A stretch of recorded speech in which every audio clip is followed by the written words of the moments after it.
Hello everyone, कैसे हैं दोस्तों आप लोग। उम्मीद है दोस्तों आप लोग बहुत बढ़िया होंगे। आज हम एक नया टॉपिक शुरू कर रहे हैं जिसका नाम है डिविडेंड पॉलिसी। अब जो चैप्टर में जिस ऑर्डर में पढ़ा रहा हूं वो ऑर्डर आपके शायद मॉड्यूल से आगे पीछे हो सकते हैं। द रीजन बीइंग, जिस ऑर्डर में जो लेक्चर होना चाहिए जो आपको जल्दी जल्दी समझ में आए, और जब कहीं कोई टॉपिक पिछले टॉपिक से रिलेटेड हो तो मैं उसके साथ में लिंक एस्टेब्लिश करके आपको लेक्चर पढ़ा रहा हूं। लेकिन मॉड्यूल के अंदर इसके ऑर्डर अलग अलग हो सकते हैं, इसलिए कंफ्यूज मत होइएगा। ठीक है सर, नहीं होंगे। हाँ सर, आज के डेट में क्या पढ़ने वाले दोस्त, सबसे पहले हम पढ़ने वाले डिविडेंड पॉलिसी। जैसे मेरी हमेशा कोशिश होती है कि पहले मैं आपको आपका दायरा बता दूं, इस टॉपिक के अंदर हम क्या पढ़ने वाले हैं, किस तरीके से पढ़ने वाले हैं, क्या क्या होने वाला है। सबसे पहले यहां पर हम क्या समझेंगे, डिविडेंड पॉलिसी के अंदर सबसे पहले दोस्त हमने समझना है what is the meaning of dividend policy. सबसे पहले हम डिविडेंड पॉलिसी की मीनिंग समझेंगे। क्या होती है डिविडेंड पॉलिसी, क्यों बनाई जाती है, क्या इफेक्ट होता है, क्या सोच के बनाई जाती है, कौन बनाता है, कैसे बनाता है, इन सब के बारे में हमारा यहाँ पर डिस्कशन होगा। इसका डिस्कशन होने के बाद दोस्त अगला जो नंबर लगेगा वो होगा टाइप्स ऑफ डिविडेंड पॉलिसी। अभी तक जितनी भी मार्केट के अंदर डिविडेंड पॉलिसी अवेलेबल हैं, उन डिविडेंड पॉलिसी के अलग अलग टाइप क्या हैं, अलग अलग टाइप की डिविडेंड पॉलिसी क्या होती है। डिविडेंड पॉलिसी निपटने के बाद दोस्त हम जाएंगे डिटर्मिनेंट्स ऑफ डिविडेंड पॉलिसी पे। डिटर्मिनेंट्स ऑफ डिविडेंड पॉलिसी के अंदर हम उन फैक्टर्स की बात करेंगे, उन डिटर्मिनेंट्स की बात करेंगे जो डिविडेंड पॉलिसी के ऊपर इंपैक्ट डालते हैं। कुछ फैक्टर्स ऐसे होते हैं जो हमें प्रोवोक करते हैं कि हम ज्यादा डिविडेंड डिस्ट्रीब्यूट करें, कुछ फैक्टर ऐसे होते हैं जो कहते हैं कि नहीं, हमें कम डिविडेंड डिस्ट्रीब्यूट करना चाहिए। So there are certain factors जो आपकी डिविडेंड पॉलिसी के ऊपर अच्छा खासा इंपैक्ट डाल सकते हैं। ये तो होगा दोस्त हमारी बेसिक बात। इतना जब हम पढ़ के हो जाएगा तब हम कहेंगे कि अब हमने डिविडेंड का बेसिक पढ़ लिया है। यहां तक तो आपके डिविडेंड की बेसिक बेसिक टर्मोलॉजी, उसके पीछे का लॉजिक, उसके पीछे की जो सोच होती है वो आपको समझ में आएगी। अब किस समय कितना डिविडेंड बांटना चाहिए, कितना अच्छा डिविडेंड होगा, कितना बुरा डिविडेंड होगा, कितना ज्यादा होगा, कितना कम होगा, इसके लिए अलग अलग समय पे अलग अलग विचारकों ने, अलग अलग ज्ञानवान लोगों ने अलग अलग समय पे थ्योरीज बनाई हैं। अब हम उन थ्योरीज पे मूव करेंगे। सर इसमें भी थ्योरी है? हाँ, इसमें भी थ्योरीज आएंगी। कौन कौन सी थ्योरी आएगी? नॉर्मली जितनी थ्योरीज हैं उनको दो कैटेगरी में बांट रखा है। एक थ्योरी वो कैटेगरी, या कुछ थ्योरीज उन कैटेगरी में आती है जहां पर यह माना जाता है कि आप अपनी डिविडेंड पॉलिसी के थ्रू अपने शेयर के मार्केट प्राइस के ऊपर इफेक्ट डाल सकते हो। The market price of the share is can be affected by the dividend policy. आप अगर सही डिविडेंड पॉलिसी चूज करते हैं, सही डिविडेंड पॉलिसी या सही डिविडेंड बांटते हैं, तब उस कंडीशन में आपके मार्केट के अंदर, स्टॉक मार्केट के अंदर आपके शेयर की प्राइस बढ़ जाएगी। लेकिन अगर आपकी डिविडेंड पॉलिसी गलत है, अगर आपने गलत तरीके से डिविडेंड बांटना शुरू कर दिया, तो आपकी मार्केट के अंदर शेयर की प्राइस कम हो जाएगी।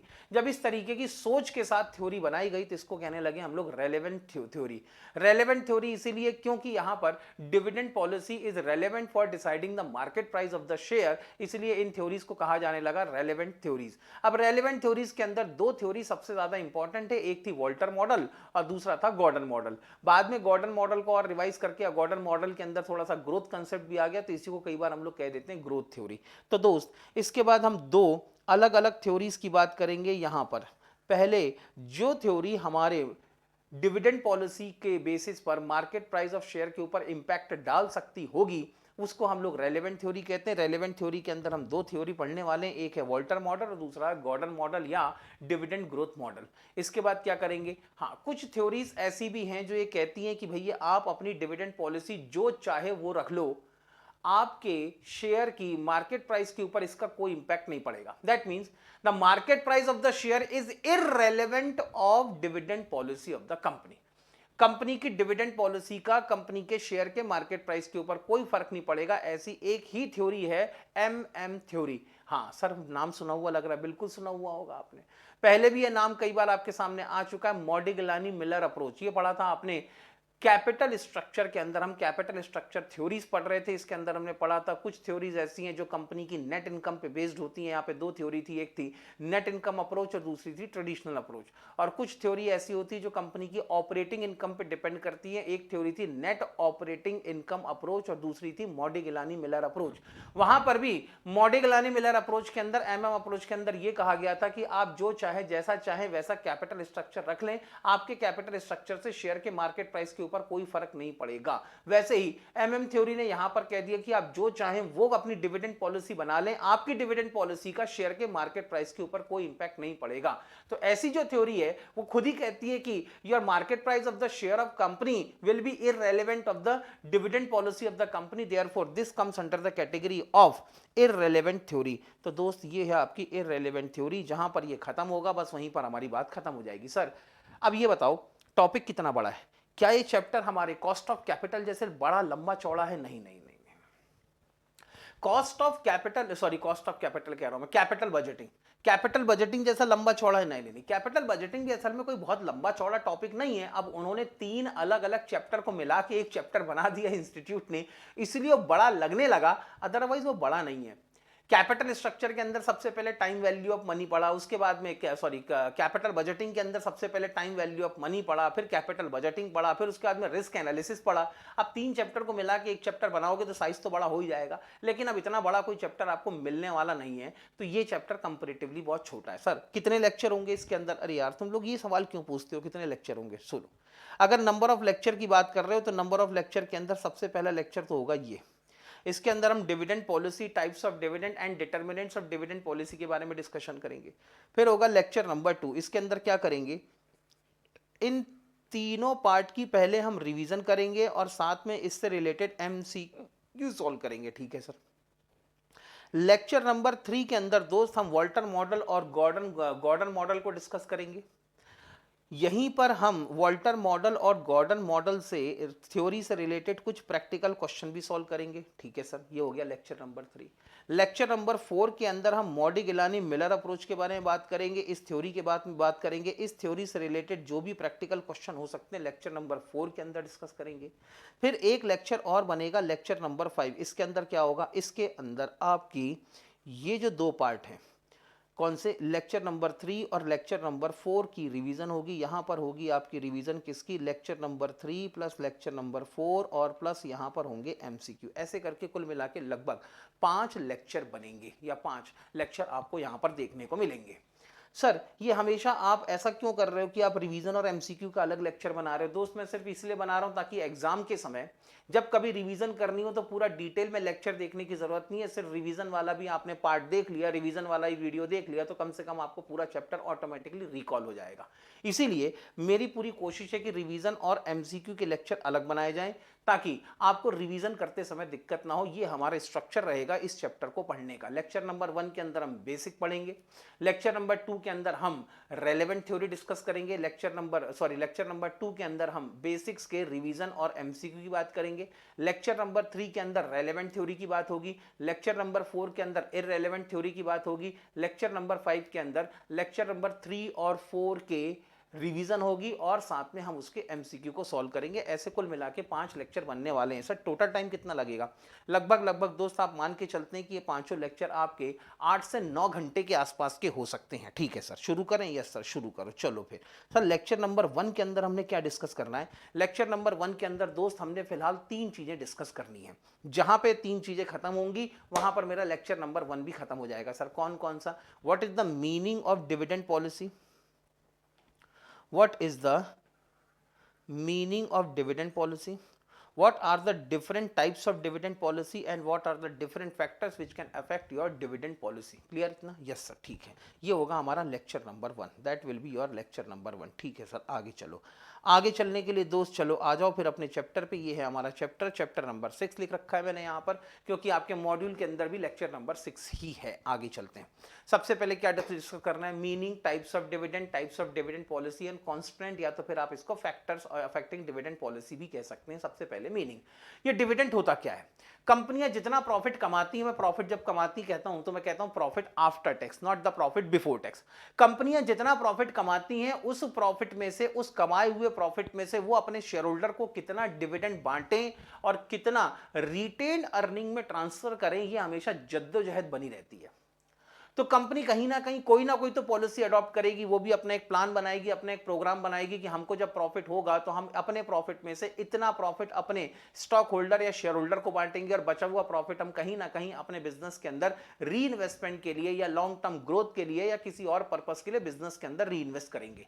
तो ये जो हम एक रेशो डिसाइड करते हैं, ऑप्टिमम रेशो डिसाइड करते हैं कि हम कितना प्रॉफिट रखेंगे और कितना प्रॉफिट बांटेंगे, इसको हम लोग कहते हैं दोस्त डिविडेंड पॉलिसी। तो डिविडेंड पॉलिसी है कुछ नहीं, डिविडेंड पॉलिसी ये डिसाइड करती है, it determines what portion of earning will be distributed among the share holder as the dividend. क्योंकि भाई अब सर शेयर होल्डर को बांटना क्यों जरूरी है, बहुत सारे अलग अलग रीजन हो सकते हैं, लेकिन एक चीज आपको इस पूरे चैप्टर को पढ़ते समय याद रखनी चाहिए कि जितना ज्यादा आप डिविडेंड बांटेंगे रिटेन अर्निंग में, आपके पास में उतना कम पैसा होगा, आपके रिजर्व एंड सरप्लस के अंदर उतना कम फंड ट्रांसफर होगा और अल्टीमेटली आपको अपने खुद के प्रोजेक्ट के सेल्फ फाइनेंसिंग के लिए फंड अवेलेबल कम होगा। तो कोशिश ये की जाती है कंपनी की हमेशा बोर्ड, अब डिविडेंड डिसीजन किसका होता है, हमेशा बोर्ड ऑफ डायरेक्टर्स का होता है। बोर्ड ऑफ डायरेक्टर जब एनुअल अकाउंट्स को फाइनलाइज करते हैं तब उसी समय डिसाइड करते हैं according to the profit position, according to the cash flow position and according to the other factor also कि हमको इस बार कितना डिविडेंड बांटना चाहिए। अब डिविडेंड के कई अलग अलग टाइप हो सकते हैं। कई बार आपने सुन रखा होगा इंटरिम डिविडेंड होता है जो साल के बीच में बांट दिया जाता है। जब कभी एक पर्टिकुलर स्मॉल पीरियड के लिए प्रॉफिट एंड लॉस अकाउंट बनते हैं, जब इंटरिम फाइनल अकाउंट बनते हैं या interim profit and loss account बनता है 3 महीने का या 6 महीने का, तो इन 3 महीने 6 महीने के प्रॉफिट एंड लॉस अकाउंट में से जितना प्रॉफिट अवेलेबल हो सकता है कंपनियां उस 3 महीने या 6 महीने के प्रॉफिट में से भी डिविडेंड बांट देती हैं, that is known as interim dividend. लेकिन जब साल खत्म हो जाए, पूरे साल भर का इकट्ठा प्रॉफिट एंड लॉस अकाउंट बन जाए और उस इकट्ठे या साल भर के प्रॉफिट एंड लॉस अकाउंट में से जब डिविडेंड डिस्ट्रीब्यूट करने की नौबत आए, तब दोस्त हम इसको कहते हैं फाइनल डिविडेंड। तो एंट्रिम डिविडेंड भी हो सकता है, फाइनल डिविडेंड भी हो सकता है। अब कंपनी के शेयर होल्डर ये चाहते हैं कि उनको ज्यादा से ज्यादा डिविडेंड दिया जाए, they will always expect the more. Sir ऐसा क्यों? वो ऐसा इसीलिए क्योंकि उन्होंने इन्वेस्टमेंट कर रखा है, आपकी कंपनी के शेयर खरीदने के लिए अच्छा सारा पैसा खर्च किया, उन्होंने इन्वेस्टमेंट किया है, आपके शेयर के लिए सब्सक्राइब कर रखा है। तो ऐसी कंडीशन में क्योंकि कंपनी के शेयर होल्डर अच्छा खासा इन्वेस्टमेंट करके बैठे हैं और कंपनी के शेयर होल्डर अपने इन्वेस्टमेंट के अगेंस्ट में हाईयर रिटर्न की हमेशा एक्सपेक्टेशन करते हैं, इसलिए शेयर होल्डर तो चाहते हैं कि जितना ज्यादा डिविडेंड दे सकूं उतना अच्छा। आप बोलो कि हमने जितना प्रॉफिट कमाया पूरा डिविडेंड के नाम पे बांट देंगे तो शेयर होल्डर से ज्यादा खुश आदमी कोई नहीं होगा। लेकिन दिक्कत यह है कि अगर सारा का सारा प्रॉफिट आपने डिविडेंड के नाम पे बांट दिया और खर्च कर दिया, मैं खर्च करना वर्ड इसलिए कह रहा हूं because it is not the expense which will be recorded in the books of account, आप इसको अकाउंट के हिसाब से खर्चा नहीं मानते, लेकिन फाइनेंशियल मैनेजर का तो कहना यह होता है कि भैया मैं जैसे सैलरी के लिए पैसे खर्च कर रहा हूं, इलेक्ट्रिसिटी बिल के लिए पैसे खर्च कर रहा हूं, रॉ मटेरियल के लिए पैसे खर्च कर रहा हूं, प्रोडक्शन कॉस्ट खर्च कर रहा हूं, वैसे ही मैंने जो प्रॉफिट कमाया जब मैं अपने शेयर होल्डर को बांटता हूं तो मुझे यह भी एक खर्चा ही दिखाई देता है। तो एज अ फाइनेंशियल मैनेजर आप देखोगे तो उसको डिविडेंड बांटना भी अपने आप में खर्चा ही दिखाई देता है। तो फाइनेंशियल मैनेजर को यह लगता है कि जितना प्रॉफिट कमाया अगर पूरा का पूरा प्रॉफिट अपने शेयर होल्डर को डिविडेंड के नाम पे बांट दिया तो आगे कल को अगर कंपटीशन बढ़ा तो कंपटीशन को सरवाइव करने के लिए पैसा कहां से आएगा? कल को बिजनेस के अंदर एक्सपांशन करनी होगी तो एक्सपांशन के लिए नई मशीनें खरीदने के लिए, नई फैक्ट्री लगाने के लिए पैसा कहां से आएगा? कल को अगर हमारे सामने कोई नया प्रोजेक्ट आया या कोई नया बिजनेस आया तो उस नए प्रोजेक्ट के अंदर इन्वेस्टमेंट करने के लिए, नए बिजनेस के लिए पैसा कहां से आएगा? कल को अगर हमें कोई नया प्रोडक्ट लॉन्च करना हो, अगर हम डाइवर्सिफिकेशन पे जा रहे हैं, in that condition you need the huge sum of money. अब इतने बड़े पैसों के लिए, इतने बड़े फंड के लिए सिर्फ रिटेन अर्निंग पे तो डिपेंडेंट नहीं हो सकते, वहां तक बात ठीक है आपकी, लेकिन कुछ तो आप अपनी रिटेन अर्निंग से फाइनेंस करने की कोशिश करोगे। अगर सारा प्रॉफिट बांट दिया तो ये पैसा कहां से आएगा? तो दोनों को पैसों की जरूरत है। दो पार्टियां कौन है दोस्त? दो पार्टियां यहां पर, एक है आपका शेयर होल्डर, एक पार्टी है दोस्त, हमेशा इसके अंदर एक पार्टी होगी आपका शेयर होल्डर, एक पार्टी है दोस्त यहां पर शेयर होल्डर और एक पार्टी है कंपनी खुद। कंपनी को भी पैसों की जरूरत है और शेयर होल्डर को भी अपने इन्वेस्टमेंट पर रिटर्न की जरूरत है। शेयर होल्डर कहता है ज्यादा डिविडेंड बांटो, लेकिन कंपनी कहती नहीं, मेरे अंदर भी तो री इन्वेस्ट करने के लिए पैसों की जरूरत पड़ेगी। अब अगर मान लो आपने ज्यादा डिविडेंड बांट दिया, शेयर होल्डर की बात मान ली, शेयर होल्डर के ऊपर ज्यादा इंसिस्ट कर दिया, तो कंपनी के अंदर री इन्वेस्टमेंट के लिए पैसा कम हो जाएगा। लेकिन अगर आपने कम डिविडेंड बांटा तो कंपनी के अंदर री इन्वेस्टमेंट के लिए आपके पास में ज्यादा फंड अवेलेबल होगा। इसीलिए हमेशा एक झगड़ा चलता रहता है, द्वंद्व युद्ध चलता रहता है, यहां पर रेसलिंग होती रहती है कंपनी और कंपनी के शेयर होल्डर के बीच में। कंपनी कहती है कि रिटेन अर्निंग के लिए मुझे ज्यादा प्रॉफिट बचाना है, इसलिए कम डिविडेंड बांटें, लेकिन शेयर होल्डर कहता है मैंने तुम्हारी कंपनी का शेयर खरीद के इन्वेस्टमेंट कर रखा है, मुझे अपने इन्वेस्टमेंट पर रिटर्न ज्यादा चाहिए, इसलिए मुझे ज्यादा डिविडेंड दो। तो कहीं ना कहीं एक बीच का रास्ता निकालना फाइनेंशियल मैनेजर के लिए एक बड़ा मुश्किल काम होता है, टफ जॉब होता है, लेकिन निकालना तो पड़ेगा। इसीलिए हम कहते हैं फाइनेंशियल मैनेजमेंट के अंदर तीसरा सबसे इंपॉर्टेंट फंक्शन अगर कोई है तो वो है डिविडेंड पॉलिसी। सर तीसरा क्यों?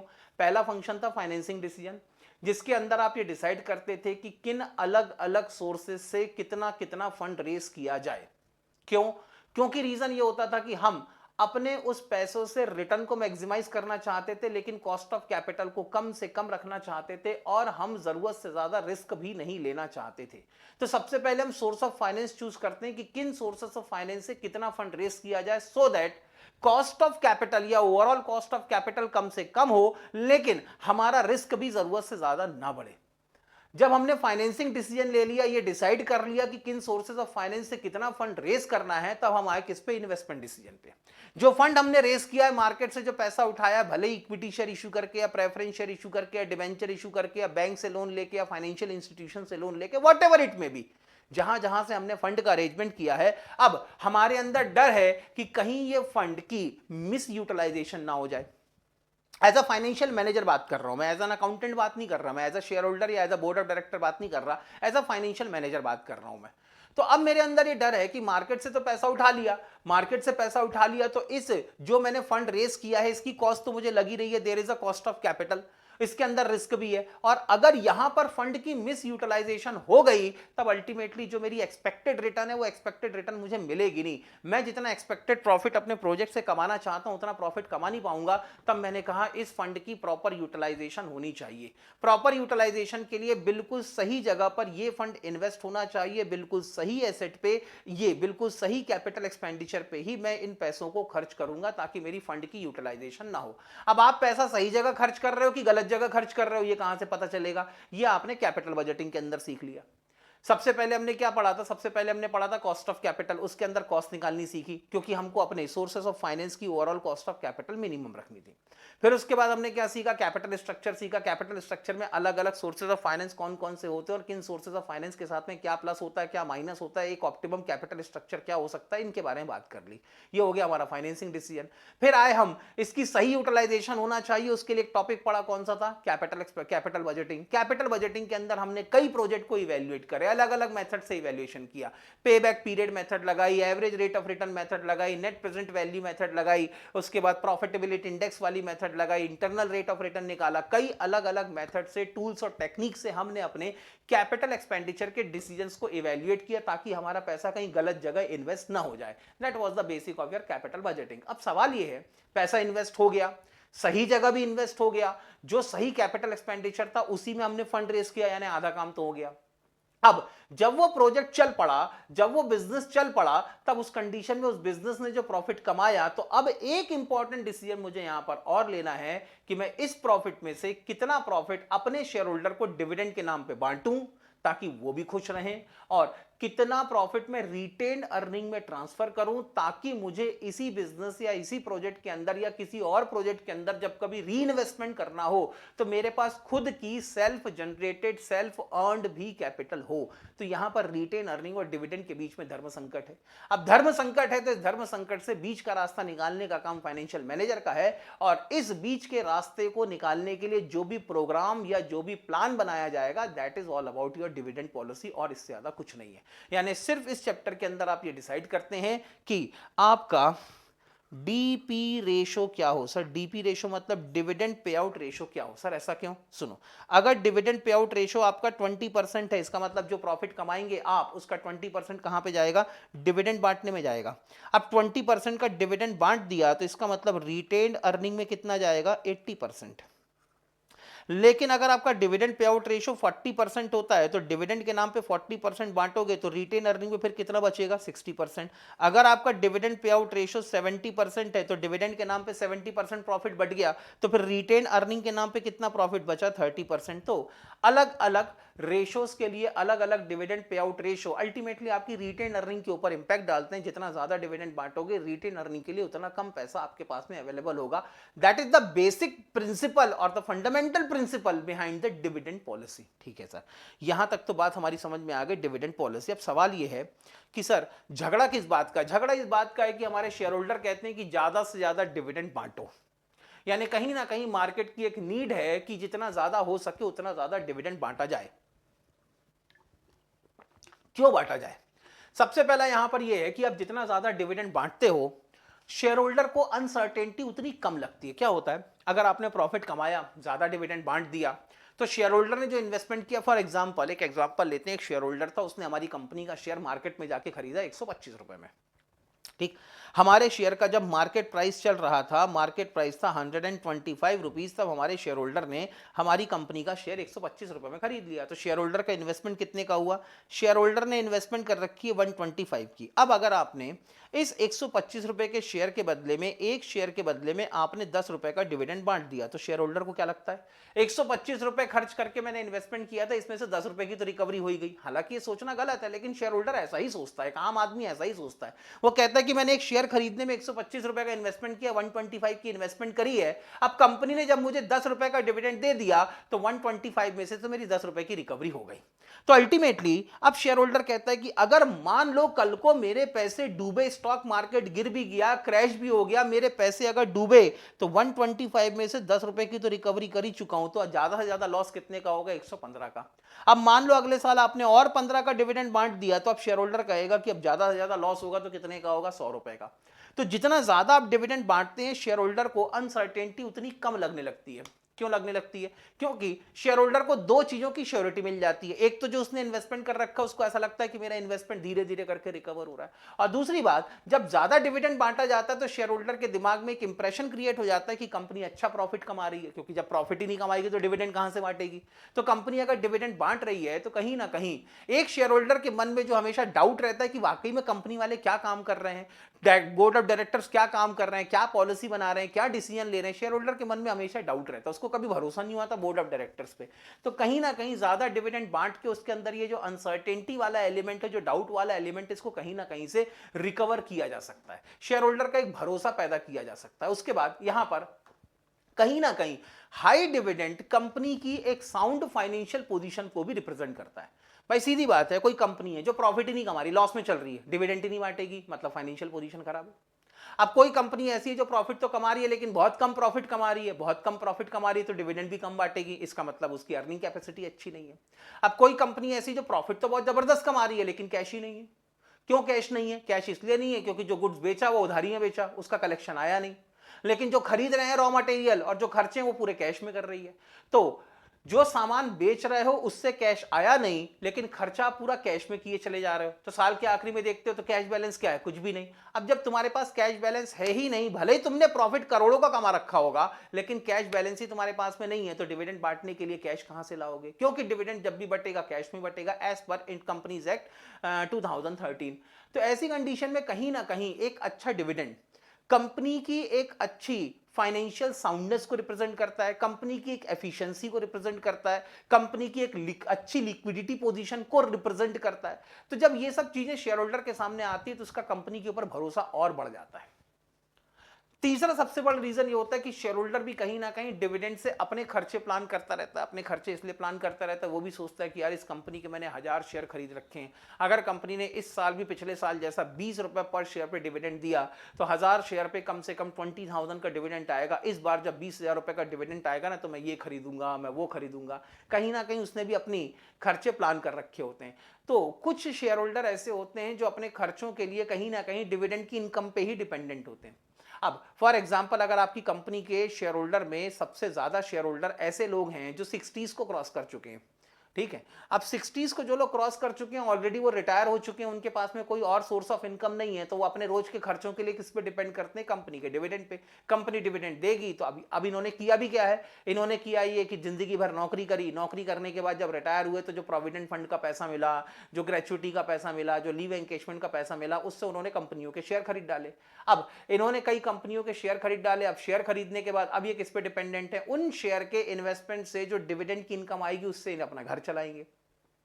तब ऐसी कंडीशन में कई जो हमारे शेयर होल्डर होते हैं उनको वो अपने करंट एक्सपेंडिचर भी इस डिविडेंड की इनकम से ही प्लान करते हैं, इसीलिए भी कई बार हमारे शेयर होल्डर हमसे ज्यादा रिटर्न की ज्यादा डिविडेंड की एक्सपेक्टेशन रखते हैं। So these are the valid reason कि एक कंपनी को ज्यादा डिविडेंड क्यों बांटना चाहिए, और ये सारे के सारे रीजन कहीं ना कहीं हमारे शेयर होल्डर की एक्सपेक्टेशन से रिलेटेड है। शेयर होल्डर की एक्सपेक्टेशंस ही इतनी हाई होती हैं और कहीं ना कहीं आपको शेयर होल्डर की एक्सपेक्टेशन पूरी करना अपनी जिम्मेदारी लगने लगती है एज अ फाइनेंशियल मैनेजर। मैं अनरीजनेबल एक्सपेक्टेशन की बात नहीं कर रहा हूं कि एक शेयर होल्डर अज्यूम करे कि नई कंपनी इस साल 200% डिविडेंड बांटेगी। अरे प्रॉफिट ही नहीं कमाती 200%, तेरे को डिविडेंड कहां से बांटेगी। हाँ, अब कोई शेयर होल्डर बोले कि 200% और 300% का डिविडेंड बांटे, इतनी अनरीजनेबल एक्सपेक्टेशन की बात नहीं कर रहा हूं मैं।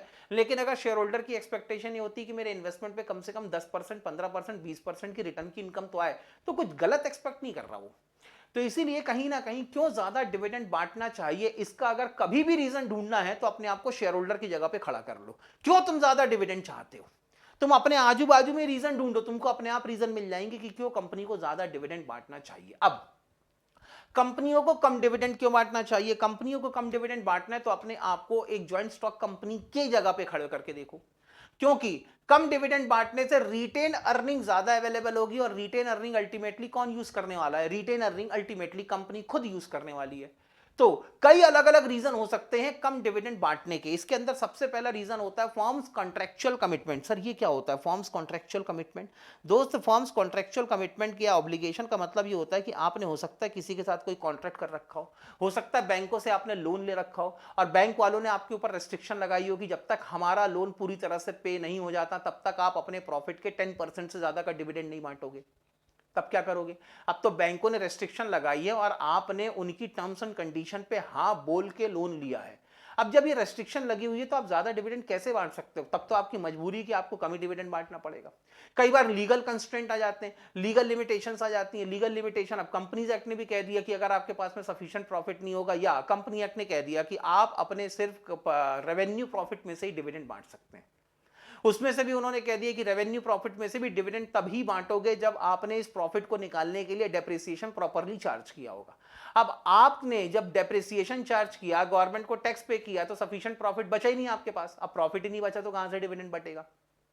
कई बार कुछ कंपनियां ऐसी होती हैं जो सरकार से आए दिन हाथ फैला के लोन मांगने पहुंच जाती हैं, जिसको कई बार हम लोग कहते हैं बेल आउट पैकेज। अब किसी कंपनी ने सरकार से बेल आउट पैकेज ले रखा है, अब सरकार ने उसके ऊपर भी कंडीशन लगा दी कि ठीक है, तुम्हारी कंपनी को हम बर्बाद नहीं होने देंगे, बंद नहीं होने देंगे, लेकिन आप अपनी कंपनी के प्रॉफिट में से अगले 5 साल तक डिविडेंड नहीं बांटोगे। जो अगले 5 साल तक प्रॉफिट कमाओगे वो आप अपना पूरा रिटेन अर्निंग में ही ट्रांसफर करोगे। अब लग गई लीगल रेस्ट्रिक्शन, अब क्या करोगे आप?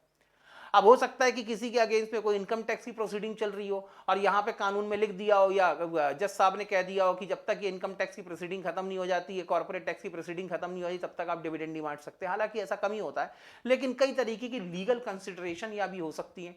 एक रीजन ये भी हो सकता है कि आपके पास में सफिशिएंट कैश अवेलेबल ना हो। जैसे अभी हमारी बात हो रही थी, कंपनियां प्रॉफिट बहुत कमाती हैं लेकिन आखिरी में देखो कैश कितना, कुछ भी नहीं, लिक्विडिटी पोजीशन एकदम चरमराई हुई पड़ी हुई है। तो ऐसी कंडीशन में भी ज्यादा डिविडेंड बांटा नहीं जा सकता।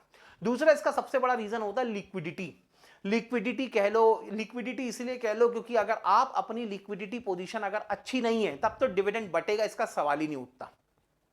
लेकिन अगर आपकी लिक्विडिटी पोजीशन अच्छी है तो भी होता यह है कि जैसे ही आपने डिविडेंड डिक्लेयर किया, विद इन 30 डेज आपको अपना डिविडेंड पे करना पड़ेगा, और वो भी आपको कैश में पे करना पड़ेगा।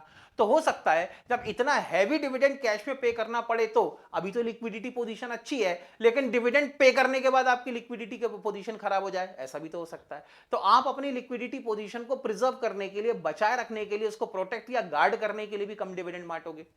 उसके बाद अगला रीजन ये हो सकता है कि भाई हो सकता है कि आपने इतनी उधारियां ले रखी हो, आपकी करंट लायबिलिटीज हो, या आपको अपनी वर्किंग कैपिटल के अंदर इन्वेस्टमेंट करना हो, या इसके अलावा आपको और छोटे मोटे इन्वेस्टमेंट करना हो। तो ऐसी कंडीशन में भी आप ये कोशिश करते हो कि यार डिविडेंड बांट के पैसा खर्च करने की बजाय क्यों ना हम इस साल के प्रॉफिट को अपनी उधारियों की पेमेंट करने में यूज करें। हम अपने जो करंट लायबिलिटीज हैं, जो हमारे डेट्स हैं, डेट्स की पेमेंट करने में हम अपने प्रॉफिट को यूज करें। एक बार डेट पे कर देते हैं, फिर हमारी फाइनेंशियल पोजीशन और स्ट्रांग हो जाएगी तो अगले साल ज्यादा डिविडेंड बांट देंगे, ऐसा भी हो सकता है। तो कई बार आपकी जो क्रेडिट पोजीशंस होती हैं, और या कई बार आपको जो वर्किंग कैपिटल या करंट एसेट्स के अंदर इन्वेस्टमेंट करना होता है, उसके लिए भी आपको रिटेन अर्निंग की जरूरत है। इसके बाद कई रीजन और भी हो सकते हैं। फॉर एग्जांपल, अगर आपकी रिटेन अर्निंग, आपने कम डिविडेंड बांटा तो डेफिनेटली आपके पास में रिटेन अर्निंग ज्यादा होगी। जब रिटेन अर्निंग ज्यादा होगी तो ये आपके शेयर होल्डर का जो फंड है, शेयर होल्डर बेस है, शेयर होल्डर फंड बेस है, उसको बढ़ाएगा। क्योंकि इक्विटी शेयर होल्डर तो जो शेयर खरीद के इन्वेस्टमेंट कर चुके हो तो कैपिटल के नाम पे आपकी बैलेंस शीट में दिख रहा है, उसमें कोई दो मत नहीं है। लेकिन अब आपने प्रॉफिट कमाया, डिविडेंड कम बांटा, तो बचा हुआ प्रॉफिट भी कहां पे जाएगा? रिजर्व एंड सरप्लस में। तो इससे होगा ये कि शेयर होल्डर का बिजनेस के अंदर इन्वेस्टमेंट बढ़ता चला जाएगा, और जितना ज्यादा शेयर होल्डर फंड बिजनेस के अंदर इन्वेस्टेड होगा, आपकी फ्यूचर में डेट लेने की कैपेसिटी उतनी ज्यादा बढ़ जाएगी। तो हो सकता है कंपनी अपनी डेट अर्निंग कैपेसिटी को या डेट जनरेशन कैपेसिटी को बढ़ाना चाहती हो, तब भी वहां पर कम डिविडेंड डिक्लेयर करना चाहिए। इसके बाद कई कंपनियों के अंदर कंट्रोल एक बहुत बड़ा इशू होता है।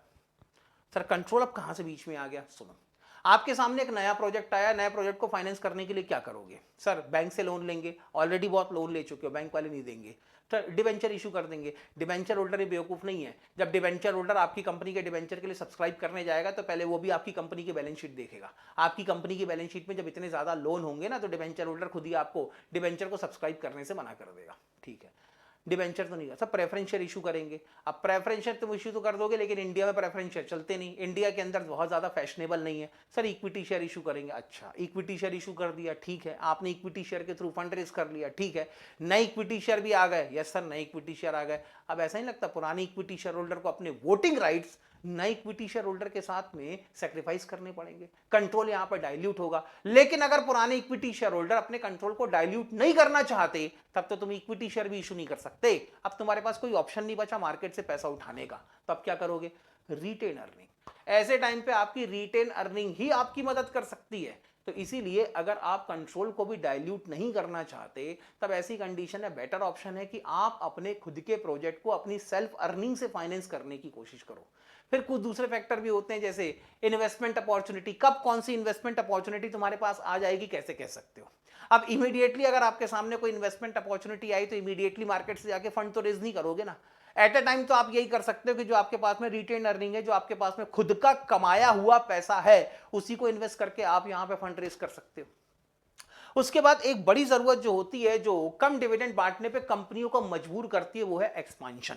जब भी फ्यूचर में बिजनेस का एक्सपांशन करना हो, तब हम पहले तो एक्सटर्नल फाइनेंसिंग पे डिपेंड करते हैं, लेकिन अब आप एक्सटर्नल फाइनेंसिंग लेके अपनी डेट, एक्सटर्नल डेट लेके अपनी फाइनेंशियल रिस्क नहीं बढ़ाना चाहते, या नई इक्विटी शेयर इशू करके कंट्रोल डाइल्यूट नहीं करना चाहते, फिर भी आप अगर अपने बिजनेस का एक्सपेंशन करना चाहते हो, तो इन कैपिटल एक्सपेंडिचर के अंदर इन्वेस्टमेंट करने के लिए सबसे बढ़िया ऑप्शन है फिर आपके पास में रिटेन अर्निंग। लेकिन रिटेन अर्निंग के थ्रू एक्सपेंशन के लिए इन्वेस्टमेंट तो तब करोगे ना जब रिटेन अर्निंग होगी, और रिटेन अर्निंग कब होगी? जब आपके पास में आप डिविडेंड कम बांटोगे, ज्यादा पैसा रिटेन अर्निंग में ट्रांसफर करोगे। फिर उसके बाद बिजनेस साइकिल कंसिडरेशन भी अपने आप में कम डिविडेंड बांटने पे मजबूर करता है। सर मतलब देखो, कभी आपने इकोनॉमिक्स के अंदर बिजनेस साइकिल पढ़ा होगा। बिजनेस साइकिल कुछ इस तरीके का आप पढ़ते थे, इकोनॉमी कभी बूम पे जाएगी, फिर धीरे धीरे रिसेशन आएगा, फिर डिप्रेशन आएगा, फिर रिकवरी होगी, फिर बूम आएगा, फिर रिसेशन आएगा, फिर डिप्रेशन आएगा। इस तरीके से आपका बिजनेस साइकिल चलता रहेगा। अब होता यहां पर यह है कि अगर आज बूम पीरियड है, आप अच्छा प्रॉफिट कमा रहे हो, जरूरत से ज्यादा प्रॉफिट कमा रहे हो, अगर आज आपने डिविडेंड बहुत ज्यादा बांट दिया तो भूलो मत, कल रिसेशन आने वाला है, फिर उसके बाद में डिप्रेशन होगा। अब जब डिप्रेशन आएगा तो उस समय कंपनी को संभाले रखने के लिए आपके पास में सफिशिएंट फंड होगा अवेलेबल, क्योंकि बूम पीरियड में जब प्रॉफिट कमाया तो पूरा का पूरा तो डिविडेंड के नाम पे बांट दिया। अब रिसेशनरी कंडीशन में या डिप्रेशन की कंडीशन में बिजनेस को बचाए रखने के लिए अब जो फाइनेंस की जरूरत है, वो फाइनेंस लाओगे कहां से? ऐसे टाइम पे दोस्त आपकी रिटेन अर्निंग ही आपके काम आती है। इसको हम लोग कई बार कहते हैं कंटिंजेंसीज। आपने अकाउंटिंग के अंदर एक वर्ड सुना होगा, कंटिंजेंसीज। फ्यूचर की कंटिंजेंसीज के निपटने के लिए, उन अनदेखे डरों से निपटने के लिए, जो डर कब आपके सामने रियलिटी में आके खड़े हो जाएंगे आपको पता भी नहीं चलता। तो ऐसे बिजनेस साइकिल से निपटने के लिए, या आप अपने फ्यूचर के प्रोजेक्ट्स की फाइनेंसिंग करने के लिए, तो यहां पर भी आप कहीं ना कहीं कम डिविडेंड बांटना शुरू कर सकते हैं। क्योंकि ये जो डर है, कल को रिसेशन हो गया या डिप्रेशन आ गया तो उस समय हम पैसा कहां से लाएंगे कंपनियों को चलाने के लिए, ये चीज भी, ये डर भी आपको मजबूर करता है कि आप कम डिविडेंड डिस्ट्रीब्यूट करें। So there may be the infinite number of reason जो एक फाइनेंशियल मैनेजर को मजबूर करते हैं कि वो कम डिविडेंड बांटें, और ये जो रीजन है ये भी उतने ही लॉजिकल हैं जो कि हाई डिविडेंड के लिए थे। शेयर होल्डर की एक्सपेक्टेशन भी देखनी पड़ेगी। सर हम क्यों ना सिर्फ और सिर्फ लो डिविडेंड वाली जरूरतों को देखें और कम से कम डिविडेंड बांटे। ठीक है, ये भी करके देख लो तुम, कम से कम डिविडेंड बांटोगे, शेयर होल्डर को अगर अपने इन्वेस्टमेंट पे सफिशिएंट रिटर्न नहीं मिला तो कल तुम्हारी कंपनी का शेयर बेच देगा वो।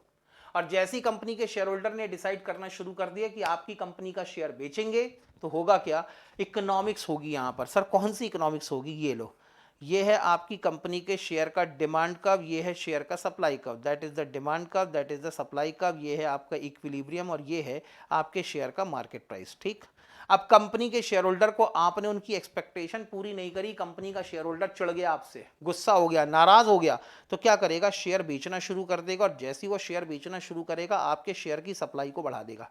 सप्लाई बढ़ गई, अब ये है दोस्त सप्लाई कर्व, ये है आपका सप्लाई कर्व। अब डिमांड और सप्लाई दोनों एक दूसरे को इस पॉइंट पे इंटरसेक्ट करती हैं। ये होगा आपका नया इक्विलिब्रियम और ये होगा आपका नया equilibrium price, market price of share. गिर गया आपके शेयर का मार्केट प्राइस। तो शेयर होल्डर की एक्सपेक्टेशन को भी आप इग्नोर नहीं कर सकते, ध्यान में तो उसको भी रखना पड़ेगा, क्योंकि अगर शेयर होल्डर की एक्सपेक्टेशन आपने इग्नोर करी तो पुराने जो शेयर होल्डर हैं वो तो आपकी कंपनी का शेयर बेचेंगे ही बेचेंगे और शेयर के मार्केट प्राइस को गिरा देंगे, और नए शेयर भी आपके, नए शेयर होल्डर भी आपकी कंपनी के शेयर के अंदर हाथ डालने को पीछे हटेगा। फिर नए इन्वेस्टर लाओगे कहां से कल जब फ्यूचर में पैसों की जरूरत पड़ेगी। इसीलिए आपको दोनों साइड को पैरेलली मैनेज करना पड़ता है। हाई डिविडेंड, लो डिविडेंड, जो दो साइड हैं इनको पैरेलली मैनेज करना पड़ेगा। इसीलिए आपको एक अच्छी डिविडेंड पॉलिसी की जरूरत है जो दोनों साइड से आपका काम पूरा करके दे दे।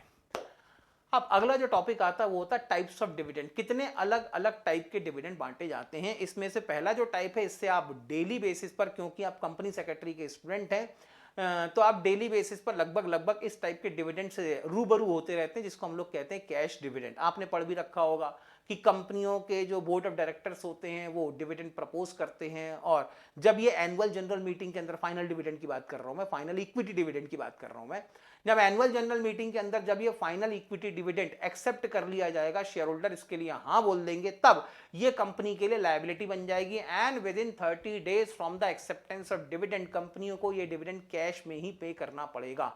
तो जब कभी डिविडेंड कैश में पे किया जाता है अपने शेयर होल्डर को, इसको हम लोग कहते हैं कैश डिविडेंड। और ये कैश डिविडेंड हमेशा आपके अर्निंग आफ्टर टैक्स में से पे किया जाएगा, सारे खर्चे माइनस करने के बाद, इवन डेप्रिसिएशन का जो एप्रोप्रिएट एक्सपेंस है वो माइनस करने के बाद, गवर्नमेंट को टैक्स देने के बाद, अब जो बचा हुआ प्रॉफिट है उसी में से आप कैश डिविडेंड अपने शेयर होल्डर को डिक्लेयर कर सकते हैं। दूसरा जो डिविडेंड होता है दोस्त वो होता है बॉन्ड डिविडेंड। अब बॉन्ड डिविडेंड कह लो या स्टॉक डिविडेंड कह लो, दूसरा, पहले सबसे पहले आप स्टॉक डिविडेंड की बात करता हूं, बॉन्ड डिविडेंड पे बाद में जाएंगे। ठीक है सर, स्टॉक डिविडेंड क्या होता है? भाई आपने कहा शेयर होल्डर को कि हम इस साल डिविडेंड नहीं बांटेंगे, शेयर होल्डर का चेहरा उतर गया, ऐसे थोड़ी ना होता, हमको तो डिविडेंड चाहिए था।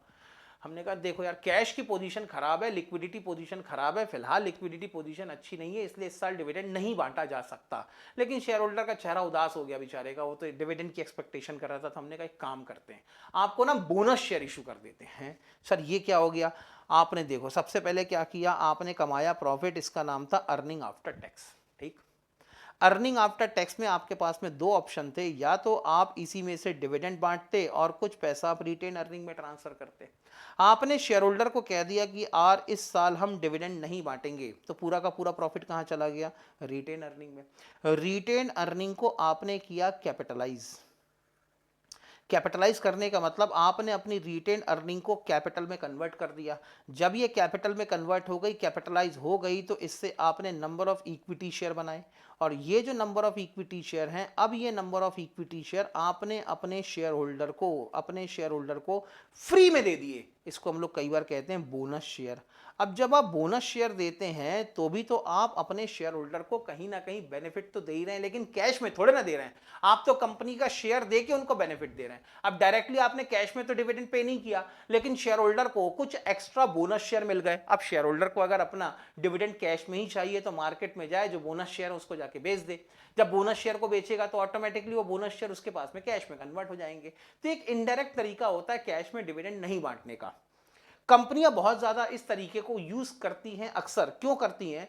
क्योंकि इंडिया के अंदर एक टैक्स लगता है जिसका नाम है डिविडेंड डिस्ट्रीब्यूशन टैक्स। जितने रुपए का आप डिविडेंड बांटोगे उसका अभी का करंट के रेट के हिसाब से 15% डिविडेंड डिस्ट्रीब्यूशन टैक्स है। इफेक्टिव रेट देखा जाए तो लगभग वो 17.304% आता है, वो एजुकेशन सेस और ये और सरचार्ज वर्चार्ज मिला मिलू के। तो अगर आप 100 रुपए का डिविडेंड बांटने की इच्छा रखते हैं तो 17 रुपए का, लगभग 17 रुपए 30 पैसे का आपको गवर्नमेंट को टैक्स देना पड़ता है, डिविडेंड डिस्ट्रीब्यूशन टैक्स देना पड़ता है। तो कंपनियां कहती हैं कि जब कैश में 100 रुपए का डिविडेंड बांटेंगे तब ये डिविडेंड डिस्ट्रीब्यूशन टैक्स DDT ये पे करना पड़ेगा।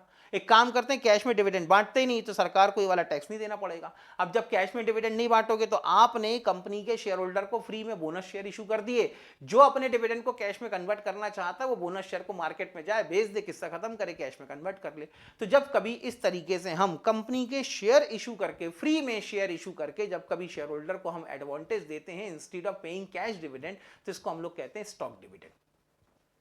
तीसरे जो टाइप के डिविडेंड होते हैं वो होते हैं बॉन्ड डिविडेंड। बॉन्ड डिविडेंड तब नॉर्मली कंपनियां इशू करती हैं जब उनके पास में बहुत अच्छी अर्निंग नहीं होती, अर्निंग पोजीशन बहुत अच्छी नहीं होती है, जरूरत से ज्यादा कम अर्निंग होती है, या लिक्विडिटी पोजीशन खराब होती है कि प्रॉफिट तो बहुत है लेकिन लिक्विडिटी पोजीशन खराब है।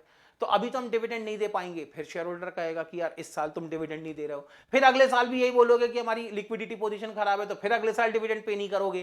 तो एक काम करता हूं ना, मैं तुम्हारी कंपनी का शेयर बेच ही देता हूं यार, किसी दूसरी कंपनी में इन्वेस्टमेंट करूंगा, वो तो रेगुलर डिविडेंड देती है।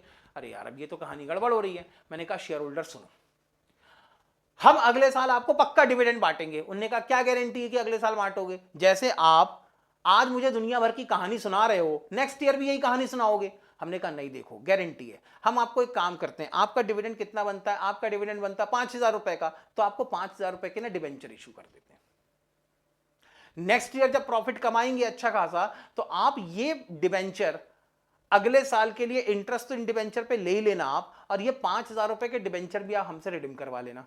तो इस साल का डिविडेंड, इस साल के डिविडेंड के बदले मैंने आपको डिबेंचर दे दिए, अगले साल आना मैं इन डिबेंचर का रिडम्पशन कर दूंगा, तो प्रीवियस ईयर के डिविडेंड के लिए जो मैंने डिबेंचर दिए थे they will be redeemed in the next year. तो अगले साल उनको उनका डिविडेंड मिल ही जाएगा, क्योंकि उनके पास में एक सर्टिफिकेट है, बॉन्ड सर्टिफिकेट या डिबेंचर सर्टिफिकेट है, और ये कहीं ना कहीं आप अपने शेयर होल्डर को डिविडेंड के बदले में पकड़ा देते हो। तो ऐसे डिविडेंड को हम लोग कहते हैं बॉन्ड डिविडेंड, या कई बार इसको हम लोग कहते हैं डिबेंचर डिविडेंड। एक डिविडेंड और भी होता है जिसको हम लोग कहते हैं प्रॉपर्टी डिविडेंड। इंडिया में नहीं चलता, हाँ सर कहीं तो चलता होगा, हाँ कहीं तो चलता है लेकिन इंडिया में नहीं चलता। प्रॉपर्टी डिविडेंड इसका मतलब ये होता है कि जो कंपनी के पास में एसेट्स होती हैं, अब वो करंट एसेट्स हो सकती हैं, या वर्किंग कैपिटल का कोई एक पर्टिकुलर एसेट का कंपोनेंट हो सकता है, या कंपनी की कोई फिक्स्ड एसेट्स हो सकती है। जब कंपनी अपने शेयर होल्डर को कैश में डिविडेंड ना देके कंपनी अपनी ही एसेट अपने शेयर होल्डर के बीच में बांटना शुरू कर देती है। अब उन्होंने कहा कि हमारा ये स्टॉक है, यही शेयर होल्डर के बीच में बांट दो डिविडेंड के नाम पे। उन्होंने कहा कि भाई हमारे पास में ये सामान पड़ा हुआ है, यही सामान अपने शेयर होल्डर को बांट दो डिविडेंड के नाम पे। तो जब कभी कंपनीज अपनी खुद की एसेट्स को इस तरीके से डिविडेंड बांटने में, अपने शेयर होल्डर के बीच में डिविडेंड बांटने में यूटिलाइज करना शुरू कर देती है, तो ऐसे डिविडेंड को हम लोग कहते हैं स्टॉक डिविडेंड।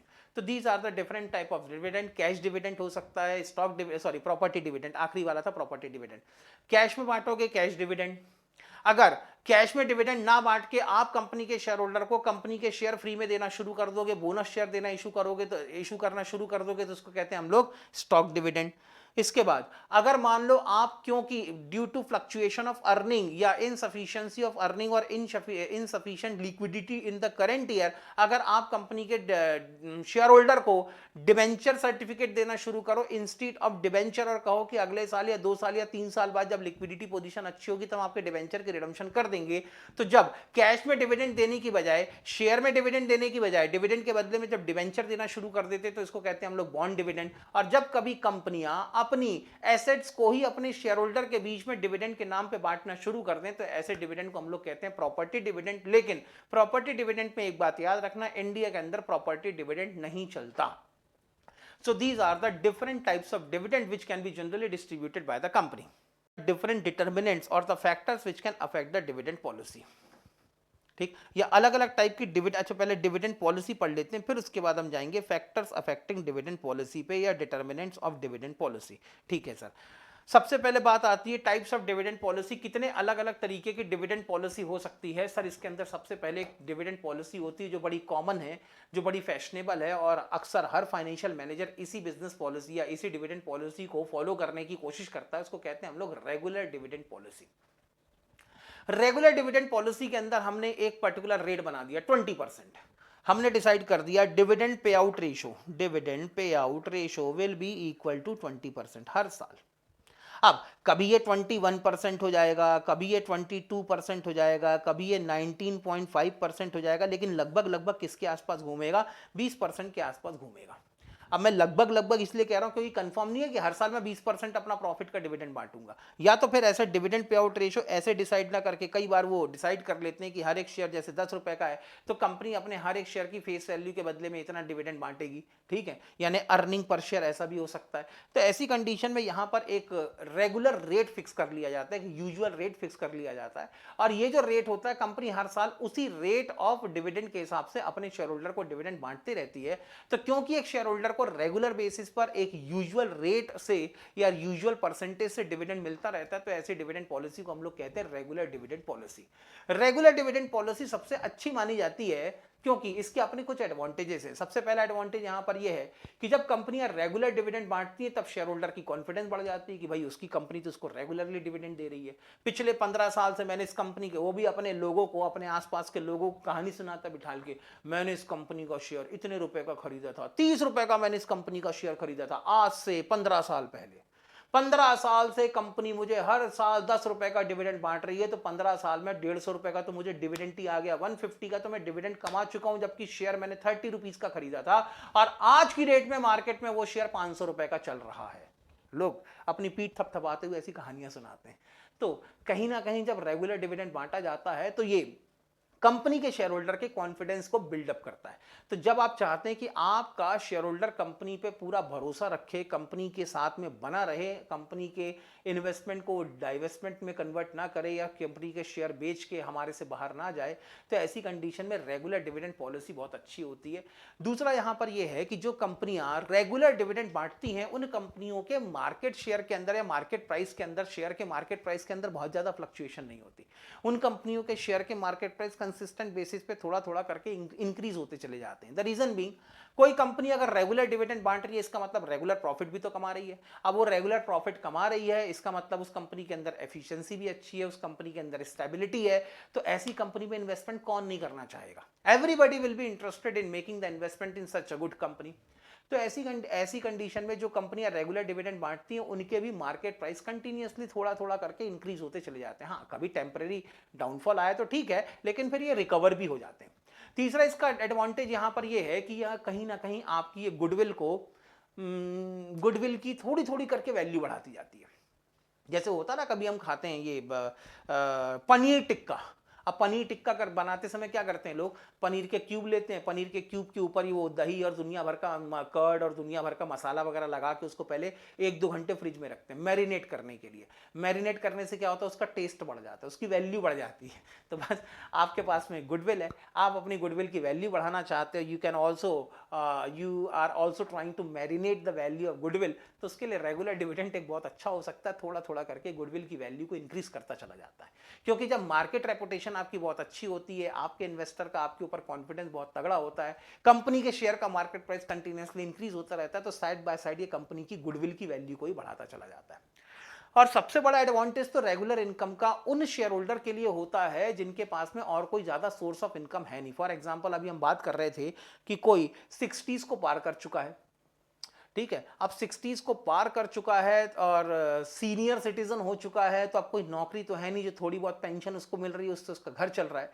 तो ऐसे लोगों को भी रेगुलर इनकम की जरूरत होती है अपना घर चलाने के लिए, अपने डे टू डे एक्सपेंसेस को पूरा करने के लिए। तो ऐसे जो सीनियर सिटीजन होते हैं नॉर्मली ऐसी कंपनी के अंदर इन्वेस्टमेंट करना ज्यादा पसंद करते हैं जो कंपनियां रेगुलर डिविडेंड पे करते हैं। So these are all the advantages of the regular dividend. तो रेगुलर डिविडेंड में एक ही बात याद रखने वाली है, वो है यहां पर इन्वेस्टर को जो डिविडेंड मिलेगा एट अ यूजुअल रेट, यानी एक पहले से कोई प्री डिटरमाइंड रेट होगा और उसी प्री डिटरमाइंड रेट पे कंपनी के शेयर होल्डर को डिविडेंड मिलता रहेगा ऑन अ रेगुलर बेसिस।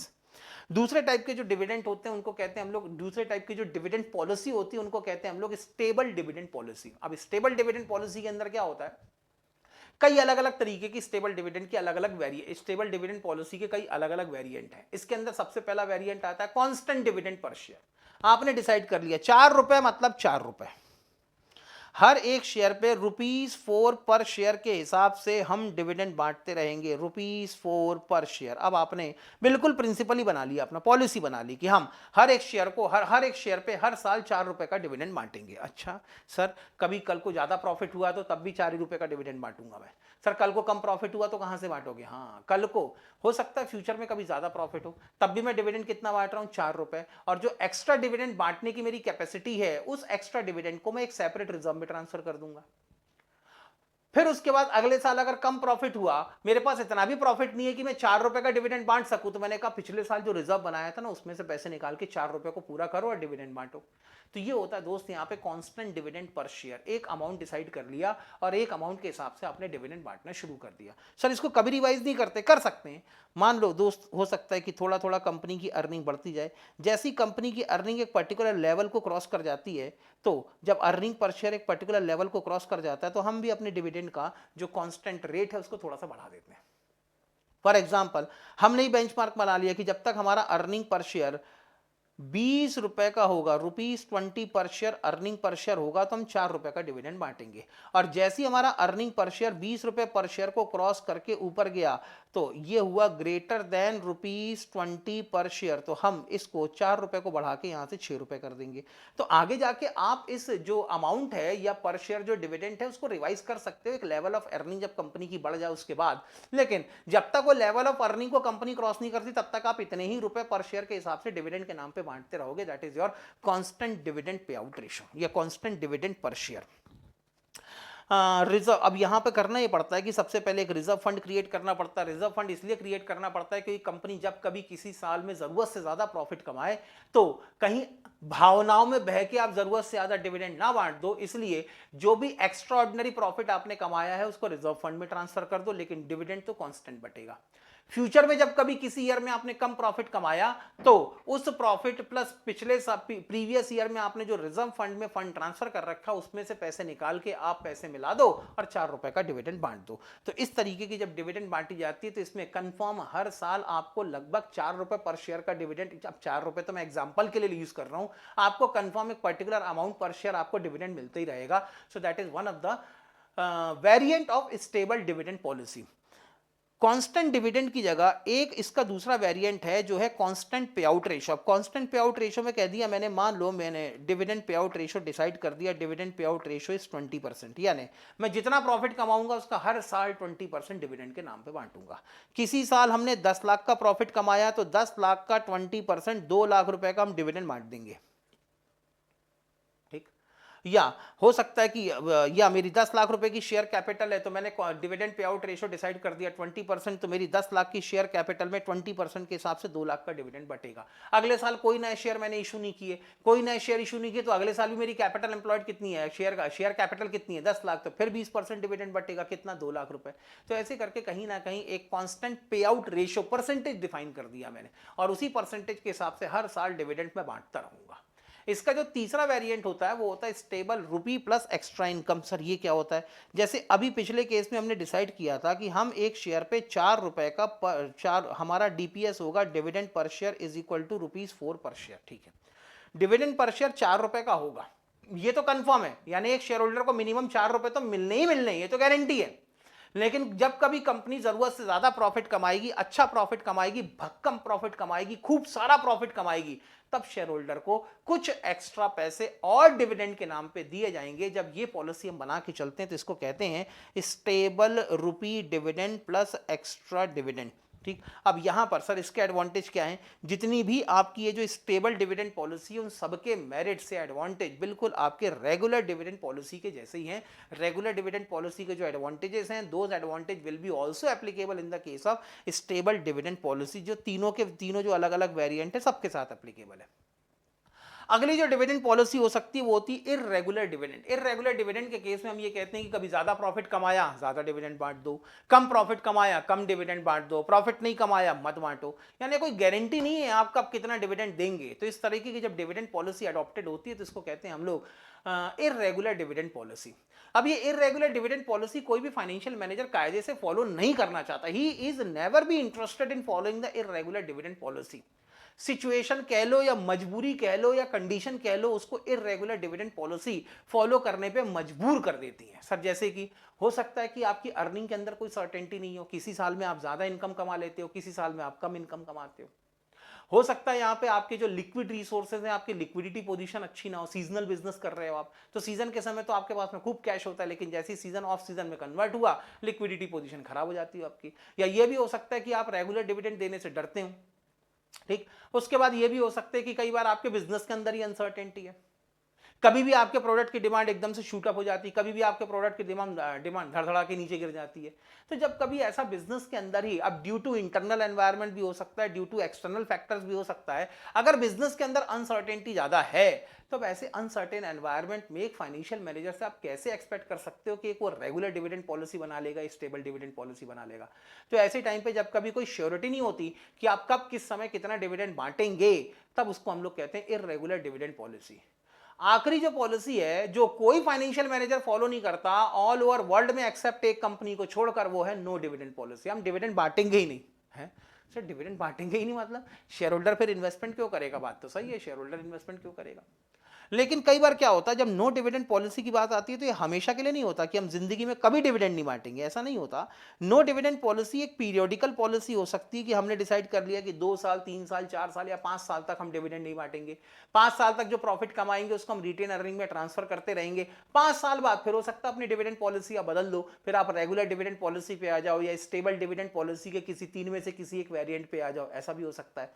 तो अक्सर कंपनियों को जब अपनी वर्किंग कैपिटल के अंदर इन्वेस्टमेंट करने के लिए ज्यादा पैसों की जरूरत होती है, या उनके पास में कोई अच्छे ग्रोथ के प्रोजेक्ट्स होते हैं, या कंपनी को ऐसा लगता है कि नियर फ्यूचर में हम बहुत तेजी से ग्रो करने वाले हैं और ग्रोथ करने के लिए हमें अपने बिजनेस के अंदर फर्दर इन्वेस्टमेंट करने ही पड़ेंगे, और क्यों ना हम इन फर्दर इन्वेस्टमेंट को अपने ही कमाए हुए पैसों से, अपनी ही कमाई से करें, तब ऐसी कंडीशन में कंपनियां कुछ समय के लिए नो डिविडेंड पॉलिसी को अडॉप्ट कर लेती है। लेकिन यह हमेशा के लिए नहीं होता। हमेशा के लिए अगर देखा जाए तो सिर्फ और सिर्फ एक ही कंपनी है। सर वो कंपनी कौन सी है? माइक्रोसॉफ्ट।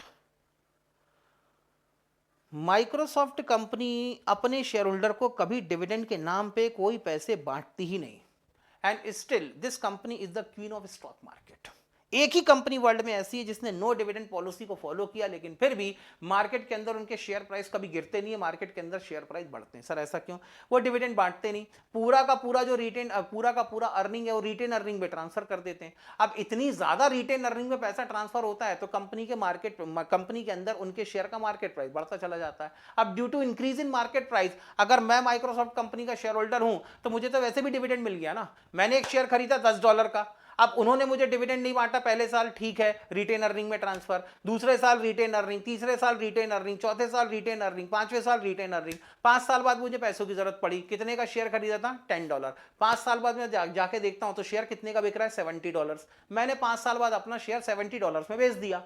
तो अल्टीमेटली जो $60 मुझे एडिशनल मिल रहे हैं, मान लो यही पिछले 5 साल का डिविडेंड है।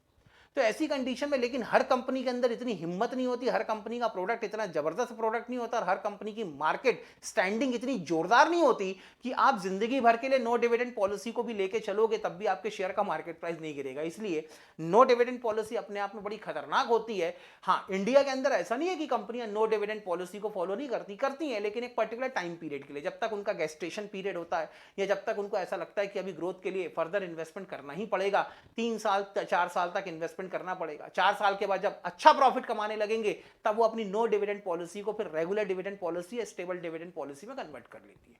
तो ऐसे अलग अलग टाइप की डिविडेंड पॉलिसी हो सकती है। सबसे पहले रेगुलर डिविडेंड पॉलिसी, जिसमें यूजुअल रेट से आप डिविडेंड बांटते रहोगे। दूसरी stable dividend policy. Stable dividend policy के 3 वेरिएंट है। पहला कांस्टेंट रुपी पर डिबेंचर, दूसरा था यहाँ पे कांस्टेंट पे आउट रेशो, तीसरा था constant rupee per share plus extra dividend, some extra dividend. ठीक है, इसके बाद बात आती है what are the different factors which can affect the dividend policy. Factor की लिस्ट दोस्त कभी खत्म नहीं हो सकती, ये गारंटी है। तो सर फिर आपने क्यों खत्म कर दी?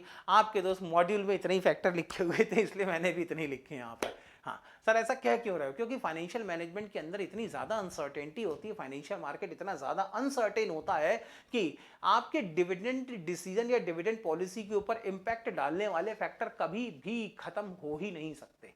जितने ज़्यादा आप, कोई भी फैक्टर अगर आपके सामने आता है तो सीधे सीधे अगर वो फैक्टर आपकी इनकम या आपके एक्सपेंस के ऊपर इंपैक्ट डाल सकता होगा, तो अल्टीमेटली वो किस पे इंपैक्ट डाल रहा है? डिविडेंड पॉलिसी पे इंपैक्ट डाल रहा है। इसीलिए इंटरनल फैक्टर कह लो, एक्सटर्नल फैक्टर कह लो, दे आर न्यूमरस फैक्टर जो आपकी डिविडेंड पॉलिसी के ऊपर इंपैक्ट डाल सकते हैं। इसमें सबसे इंपॉर्टेंट फैक्टर तो यहां पर है legal factors. Sir legal factor यानी कानून? यस सर, कानून। कानून ने आपके ऊपर रेस्ट्रिक्शन लगा रखी है कि आप डिविडेंड नहीं बांटोगे। सर कानून हमारे ऊपर क्यों रेस्ट्रिक्शन लगा रहा है? क्योंकि कानून को ऐसा लगता है कि आप डिविडेंड बांटोगे तो आपकी फाइनेंशियल पोजीशन खराब हो सकती है, और फाइनेंशियल पोजीशन खराब होने से शायद आप इंसॉल्वेंट या आपकी कंपनी इंसॉल्वेंट हो सकती है। तो सर हमारी कंपनी इंसॉल्वेंट हो भी गई तो कानून को क्या करना? दोस्त ऐसा नहीं कह सकते आपकी आपकी कंपनी इंसॉल्वेंट हो गई तो कानून को क्या करना। आपकी कंपनी के जो एम्प्लॉई है वो तो सड़क पे आ जाएंगे, उनका घर कैसे चलेगा, अनएम्प्लॉयमेंट बढ़ जाएगी, वो अलग। आपकी कंपनी चल रही है, गुड्स एंड सर्विसेज का प्रोडक्शन कर रही है, और जितने रुपए की गुड्स एंड सर्विसेज का प्रोडक्शन आप कर रहे हो वो इंडिया की जीडीपी में जाके ऐड हो रहा है। कंपनी बंद हो गई, गुड्स एंड सर्विसेज का प्रोडक्शन बंद हो जाएगा, इंडिया की जीडीपी गिर जाएगी, नेशनल इनकम कम हो जाएगी, पर कैपिटा इनकम कम हो जाएगी, मार्केट के अंदर जो रेपुटेशन खराब होगी इंडियन इकोनॉमी की, वो बात अलग, वो अलग। तो ऐसी कंडीशन में कानून की पूरी कोशिश ये होती है कि आपकी कंपनी बंद ना हो, इंसॉल्वेंट ना हो। और कल को अगर कभी भी कानून को ऐसा लगा कि आपके डिविडेंड बांटने के चक्कर में आपकी फाइनेंशियल पोजीशन खराब हो सकती है तो आपको डिविडेंड बांटने से रोका जा सकता है। तो इस तरीके के लीगल रेस्ट्रिक्शन और the legal factor can affect your dividend policy. अब कानून के आगे तो किसी का बस नहीं चलता बॉस। कानून ने कह दिया नहीं तो फिर नहीं, ठीक है, तब ऑटोमेटिकली आपकी डिविडेंड पॉलिसी क्या हो जाएगी? नो डिविडेंड पॉलिसी हो जाएगी। ठीक, यस सर। नेक्स्ट फैक्टर है फाइनेंशियल्स। फाइनेंशियल्स मतलब सीधा सीधा कैश या लिक्विडिटी। कैश पोजीशन अच्छी है, लिक्विडिटी पोजीशन अच्छी है तो डेफिनेटली आपकी डिविडेंड पॉलिसी थोड़ी सी लिबरल हो सकती है। लेकिन कैश पोजीशन या लिक्विडिटी पोजीशन अच्छी ना हो तब आपको थोड़ा सा हाथ खींच के चलना पड़ेगा। आप उतनी ज़्यादा लिबरल डिविडेंड पॉलिसी की तरफ नहीं जा सकते जितना आप सोचते हैं। आपको यहाँ पर अपनी डिविडेंड पॉलिसी थोड़ी सी कॉन्स्टेंट रखनी पड़ेगी, थोड़ा सा कॉन्ट्रैक्शन करना पड़ेगा। आप कम डिविडेंड बांटेंगे और ज़्यादा आपको रिटेन अर्निंग में ट्रांसफर करना पड़ेगा। तो definitely your financials are going to affect your dividend policy. उसके बाद यहां पर अगला जो फैक्टर आता है वो आता है economic constraints. Sir economic constraints के अंदर क्या होगा? इकोनॉमिक कॉन्स्ट्रेंट के अंदर दोस्त हम अगर ये देखा गया, अगर मान लो ये हम ऑब्जर्व करते हैं कि हमारी डिविडेंड पॉलिसी हमारी कंपनी के मार्केट प्राइस पे इंपैक्ट डाल सकती हो, तब ऐसी कंडीशन में हम एक ऑप्टिमम डिविडेंड पॉलिसी ढूंढने की कोशिश करते हैं। अब ऑप्टिमम डिविडेंड पॉलिसी वो होगी जहां पर सफिशिएंट डिविडेंड भी बटे, ठीक ठाक पैसा रिटेन अर्निंग में भी ट्रांसफर हो, लेकिन हमारी डिविडेंड पॉलिसी के कारण हमारे शेयर का मार्केट प्राइस बढ़ जाए।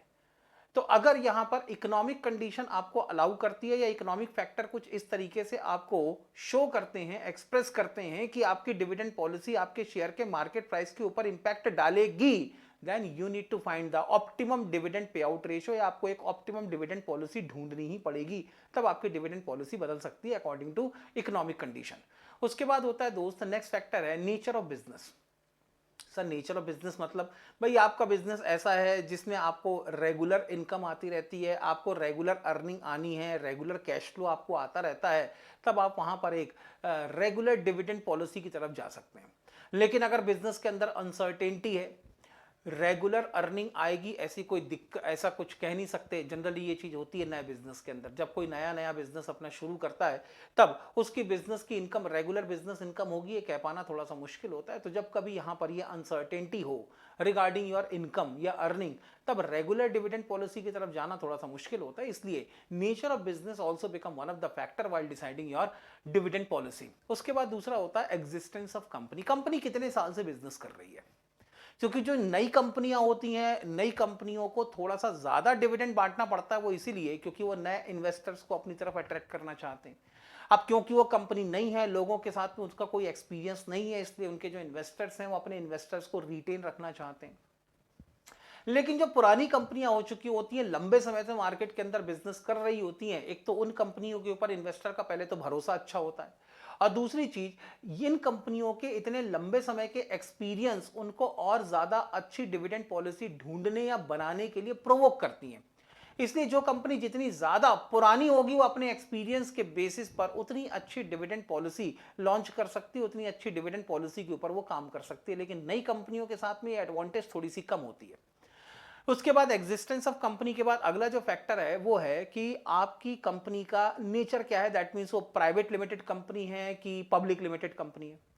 अगर प्राइवेट लिमिटेड कंपनी है तो बहुत ज्यादा आउटसाइडर शेयर होल्डर आपकी कंपनी में नहीं है या लगभग नहीं के बराबर आउटसाइडर शेयर होल्डर है, तब ऐसी कंडीशन में आप कितना भी डिविडेंड बांटो, कम बांटो, ज्यादा बांटो, इसका कोई बहुत ज्यादा इंपैक्ट नहीं पड़ेगा, क्योंकि आप कुछ गिने चुने लोगों के बीच में ही कंपनी का पूरा कंट्रोल है और जो डिविडेंड बटेगा वो गिने चुने लोगों के बीच में बटना है। तो लिमिटेड लोगों के बीच में अंडरस्टैंडिंग अच्छी हो सकती है, इसलिए आप जो चाहे वैसी डिविडेंड पॉलिसी अडॉप्ट कर सकते हो। लेकिन अगर कोई पब्लिक लिमिटेड कंपनी हुई तो तब आपके पास में ये इंडिपेंडेंस नहीं है। पब्लिक लिमिटेड कंपनी में बहुत सारे आउटसाइडर शेयर होल्डर की इन्वॉल्वमेंट होगी, और जब आउटसाइडर शेयर होल्डर आपकी कंपनी में शेयर होल्डर हैं तब उनकी भी तो सिचुएशन या उनकी भी तो रिक्वायरमेंट आपको पूरी करनी है। वहां पर ये कंडीशन और बन जाती है। तब उस कंडीशन में यहां पर अगर आप कोई क्लोजली हेल्ड कंपनी को बिलोंग करते हैं या आप ऐसी कंपनी को चलाते हैं जहां पर कंपनी में कुछ लिमिटेड शेयर होल्डर ही हैं, तब वहां पर आप अपने हिसाब से कंजर्वेटिव डिविडेंड पॉलिसी को अडॉप्ट कर सकते हैं, जहां पर थोड़ा सा कम डिविडेंड बांटा, ज्यादा पैसा रिटेन अर्निंग में भी ट्रांसफर किया, तब भी कोई दिक्कत नहीं होगी, क्योंकि जो लिमिटेड शेयर होल्डर है they are very well aware of the situation of the company. लेकिन अगर आपकी पब्लिक लिमिटेड कंपनी, तब बहुत ज्यादा आप कंजर्वेटिव होकर काम नहीं कर सकते। आपकी डिविडेंड पॉलिसी थोड़ी सी प्रोग्रेसिव होनी चाहिए, थोड़ी सी प्रॉमिसिंग डिविडेंड पॉलिसी होनी चाहिए, जो आपके शेयर होल्डर को थोड़ा सा एक ऐसा कमिटमेंट दे कि शेयर होल्डर को आपकी कंपनी के ऊपर भरोसा भी आ जाए। तो वहां पर एक अच्छे डिसीजंस की यहाँ पे बिजनेस पॉलिसी की जरूरत होती है, ताकि आपके आउटसाइडर शेयर होल्डर भी एक अपना इन्वेस्टमेंट डिसीजन लेते समय एक बेटर डिसीजन ले सकें। इसके बाद अगला होता है financial need of the company. अगर कंपनी को फ्यूचर में ग्रोथ के लिए या फ्यूचर में एक्सपांशन के लिए या नया कैपिटल एक्सपेंडिचर करने के लिए पैसों की जरूरत है, तब यहां पे थोड़ी सी कंजर्वेटिव डिविडेंड पॉलिसी लेके चलना पड़ती है, जहां पे कम डिविडेंड बांटा जाए, ज्यादा पैसा रिटेन अर्निंग में ट्रांसफर किया जाए। लेकिन अगर कोई मान लो कंपनी पुरानी हो चुकी है, अगर कंपनी अपने बिजनेस साइकिल या लाइफ साइकिल में देखा जाए तो मैच्योर हो चुकी है, तो जो कंपनियां मैच्योर हो चुकी होती हैं, जिस इंडस्ट्री के अंदर आप काम कर रहे हैं वो इंडस्ट्री अपने आप में मैच्योर हो चुकी होती है, तो ऐसी मैच्योर इंडस्ट्रीज के अंदर ग्रोथ की बहुत ज्यादा पॉसिबिलिटी नहीं होती। और ऐसी कंडीशन में उस इंडस्ट्री की जो कंपनीज हैं वो कंपनीज नया इन्वेस्टमेंट करने से पीछे हटती हैं। इनफैक्ट जो इन्वेस्टमेंट उन्होंने मार्केट के अंदर कर रखा होता है अपनी फिक्स्ड एसेट्स के अंदर या अपने पूरे इंफ्रास्ट्रक्चर के अंदर, वो उसी इन्वेस्टमेंट से जितना ज्यादा कैश जनरेट कर सकें उसकी कोशिश में लगी रहती हैं। तब ऐसी कंडीशन में अगर आपकी कंपनी मैच्योर नहीं हुई है, इनिशियल फेज में है इंडस्ट्री, जहां पे ग्रोथ की पॉसिबिलिटी बहुत ज्यादा है, तो वहां पे एक्सपांशन और ग्रोथ के लिए आपको ज्यादा रिटेन अर्निंग की जरूरत पड़ेगी, तब आपको डिविडेंड पॉलिसी थोड़ी सी कंजर्वेटिव रखनी पड़ेगी। लेकिन आप ऐसी इंडस्ट्री के अंदर काम कर रहे हैं जो इंडस्ट्री ऑलरेडी मैच्योर हो चुकी है, जिसके अंदर और बहुत ज्यादा ग्रोथ की कोई पॉसिबिलिटी नहीं है, आपको फ्यूचर में बहुत ज्यादा फिक्स्ड एसेट्स के अंदर इन्वेस्टमेंट करने के ऑप्शन नहीं दिखते, तब वहां पर आप अपनी थोड़ी सी लिबरल डिविडेंड पॉलिसी के ऊपर इंसिस्ट कर सकते हैं। आप अपनी अर्निंग का एक बड़ा हिस्सा डिविडेंड के नाम पे बांटेंगे भी, तब भी यहां पर किसी तरह की कोई दिक्कत नहीं होगी। और यहां पर फाइनेंशियल नीड को देखते समय आपको यह भी चेक करना पड़ेगा कि आपकी डिविडेंड पॉलिसी कहीं आपकी कंपनी की सॉल्वेंसी पोजीशन को थ्रेटन तो नहीं करती। अगर ऐसा हो सकता है कि आपकी कंपनी की फाइनेंशियल नीड ये बताती है कि अगर ज्यादा डिविडेंड बांटोगे तो लिक्विडिटी की प्रॉब्लम आएगी और साथ में हमारी सॉल्वेंसी पोजीशन को भी खराब कर देगी, तब वहां पर आप चाह के भी लिबरल डिविडेंड पॉलिसी पे इंसिस्ट नहीं कर सकते। आपको वहां पर नहीं चाहते हुए भी कंजर्वेटिव बिजनेस पॉलिसी के अंदर आना पड़ता है। इसीलिए कहीं ना कहीं यहां पर आपकी कंपनी को अपनी बिजनेस की ग्रोथ के लिए, अपनी एक्सपांशन के लिए, अपनी सॉल्वेंसी पोजीशन को मेंटेन करने के लिए, लिक्विडिटी पोजीशन को मेंटेन करने के लिए कितने रिटेन अर्निंग की जरूरत पड़ेगी, यहां पर ये कंपनी की फाइनेंशियल नीड होती है। मेरे हिसाब से सबसे इंपॉर्टेंट फैक्टर तो यही होता है। कोई भी फाइनेंशियल मैनेजर जब भी अपनी डिविडेंड पॉलिसी बनाता है तो सबसे पहले कंपनी की फाइनेंशियल नीड के ऊपर ही कॉन्स्टेंट करता है। बाकी जितने फैक्टर आपने पढ़े हैं ठीक है वो आते हैं, लेकिन वो हमेशा सेकंड प्रायोरिटी पे आते हैं। सबसे ऊपर अगर देखा जाए तो financial need of the company is one of the basic and the fundamental factor which will decide your dividend policy. इसके बाद दोस्त अगला जो फैक्टर है वो है मार्केट कंडीशंस। अब मार्केट कंडीशन सीधे सीधे आपकी बिजनेस साइकिल से रिलेटेड है। अब बिजनेस साइकिल में होता यह है कि अगर बूम पीरियड चल रहा है, बूम पीरियड में क्या होता है, सबकी जेब में बहुत पैसा है, हर आदमी कुछ ना कुछ खरीद रहा है, मार्केट के अंदर डिमांड बहुत अच्छी होती है, कंपनियां जो बनाए सब मार्केट के अंदर बिक रहा होता है, कंपनियां अच्छा प्रॉफिट कमा रही होती हैं, तगड़ा प्रॉफिट कमा रही होती है, कैश पोजीशन कंपनियों की बहुत अच्छी होती है। ऐसे टाइम पे क्या होता है, इन्वेस्टर मार्केट के ऊपर भरोसा करता है। अब जब इन्वेस्टर खुद अगर मार्केट के ऊपर भरोसा कर रहा है, उस समय अगर आप थोड़ा सा कम डिविडेंड बांटोगे, ज्यादा पैसा रिटेन अर्निंग में भी ट्रांसफर करोगे, तो इन्वेस्टर को अखरता नहीं है, क्योंकि बूम पीरियड है। इन्वेस्टर के शेयर का मार्केट प्राइस तो वैसे ही मार्केट में बढ़ ही रहा है, तो ऐसे टाइम पे अगर कम डिविडेंड मिलेगा तो इन्वेस्टर बुरा नहीं मानता। इन्वेस्टर इस चीज को मतलब कि क्या कहना चाहिए, अपने रेशनल डिसीजन के अगेंस्ट में जा रहा है ऐसा नहीं मानता। लेकिन अगर डिप्रेशन है तो डिप्रेशन की कंडीशन में वैसे ही शेयर के प्राइस गिर रहे हैं, डिमांड गिर रही है, कंपनियों की प्रॉफिटेबिलिटी कम हो रही है, प्रॉफिट मार्जिन श्रिंक हो रहे हैं, लिक्विडिटी पोजीशन खराब हो रही है, तो ऐसे टाइम पे इन्वेस्टर का भरोसा थोड़ा सा हिलना शुरू हो जाता है। अब इन्वेस्टर का अगर भरोसा हिल रहा है तो डिप्रेशन पीरियड में या रिसेशन पीरियड में कंपनियों को थोड़ा सा ज्यादा डिविडेंड बांटने की जरूरत होती है, ताकि इन्वेस्टर का भरोसा उस कंपनी के ऊपर वैसे ही बना रहे। तो अगर बूम पीरियड है, कम डिविडेंड बांटा तो भी चल जाएगा, लेकिन डिप्रेशन पीरियड में तो आपको डिविडेंड या रिसेशन पीरियड में थोड़ा सा ज्यादा डिविडेंड बांटना ही पड़ेगा, थोड़ी सी अपनी डिविडेंड पॉलिसी को लिबरल करना ही पड़ेगा। यह बात अलग है कि कंपनियों की फाइनेंशियल नीड इसके इनवर्स जाती है। इनवर्स क्यों जाती है? अगर बूम पीरियड है तो नए इन्वेस्टमेंट करने के लिए कंपनियों को ज्यादा नए इन्वेस्टमेंट करने के लिए कंपनियों को ज्यादा फाइनेंस की रिक्वायरमेंट है, तो ऐसी कंडीशन में वहां पर कम डिविडेंड बांटना दोनों के एंड से लॉजिकल है। वो इसलिए क्योंकि इन्वेस्टर के शेयर का मार्केट प्राइस बढ़ रहा है तो कम डिविडेंड मिलेगा तो भी इन्वेस्टर चला लेता है, और जो हम ज्यादा रिटेन अर्निंग में पैसे ट्रांसफर करेंगे वो बूम पीरियड के समय एडिशनल इन्वेस्टमेंट करने के लिए रिटेन अर्निंग को बढ़ा के रखेगा।